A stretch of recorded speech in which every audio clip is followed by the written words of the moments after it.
నిన్న మ్యాచ్లో నితీష్ కుమార్ తన బ్యాట్తో 80 స్కోర్ కొట్టి ఊచకోతేంటో చూపించడని చెప్పుకోవచ్చు.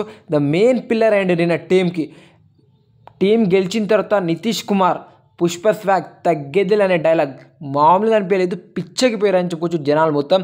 నితీష్ కుమార్ కొట్టుడికి బాల్ అయితే బౌండరీ మొత్తం దద్దరిపోయింది అని చెప్పుకోవచ్చు. ఆ విధంగా అయితే నా బ్యాట్తో సత్తే చూపించిండని చెప్పుకోవచ్చు. నిన్న మెయిన్ టీంని గెలిపించింది నితీష్ కుమారే. మీరేమంటారు తన బ్యాటింగ్ చూసి కామెంట్ చేయండి. పుష్పరాజ్ మేనరిజం చెప్తున్నా కదా, క్రికెట్ ఎక్కడ చూసినా తన మేనరిజం మామూలు లేదు. అందుకోసం కలెక్షన్ కూడా ఒక రేంజ్లో అయితే వస్తుందని చెప్పుకోవచ్చు. విధ్వంసం ఇది. పచ్చి నిజం మాట్లాడాలంటే గేమ్ చేంజర్ సినిమా మీద ఎవరికైతే ఎక్స్పెక్టేషన్ అయితే లేదని చెప్పుకోవచ్చు భారీ లెవెల్లో. కానీ ఈ సినిమాకి సంక్రాంతికి రిలీజ్ చేస్తే హిట్ అవుద్దని రిలీజ్ చేస్తున్నారు. లేకపోతే ఈ సినిమా ఎప్పుడైనా సరే మార్చ్, ఫిబ్రవరి, ఏప్రిల్లో వచ్చిననుకో పక్క అయితే డిజాస్టర్ అవుతుంది. కానీ ఈ సినిమాకి నెగిటివిటీ వచ్చినా సరే సంక్రాంతి అడ్వాంటేజ్ చేసుకొని హిట్ అవుతుంది. కాబట్టి ఈ సినిమా అయితే వస్తుంది అని చెప్పుకోవచ్చు.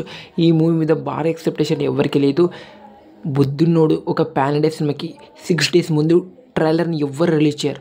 కానీ ఒక పాన్ ఇండియా సినిమాకి 20 days, 25 days ముందే ట్రైలర్ అయితే రిలీజ్ చేస్తారు. దీని గురించి గేమ్ చేంజర్ సినిమా మీద మీ ఒపీనియన్ అంటూ కామెంట్ చేయండి జెన్యూన్గా.